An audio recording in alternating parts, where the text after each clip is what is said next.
ગઈ તારીખ 21/1ના રોજ દાઠા પોલીસ સ્ટેશન વિસ્તારમાં ગામમાં એક દુર્ભાગ્યપૂર્ણ બનાવ બન્યો હતો, જેમાં એક સગીર વયની દીકરી સાથે દુષ્કર્મ થયું હતું.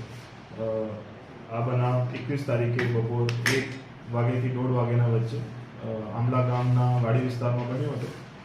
જેમાં ગઈકાલે દીકરીનો જે બાપ છે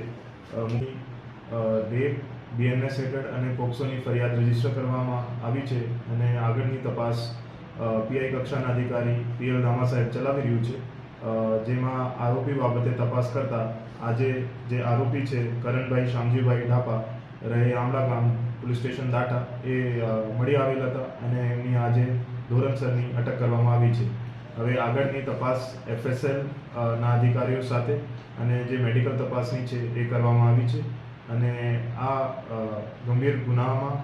વહેલી તકે ચાર્જશીટ કરવામાં આવે છે, જેથી ભોગ બનનાર એના પરિવારજનોને જે ન્યાય છે એ જેટલા વહેલું થઈ શકે એટલું વહેલું મળી શકે.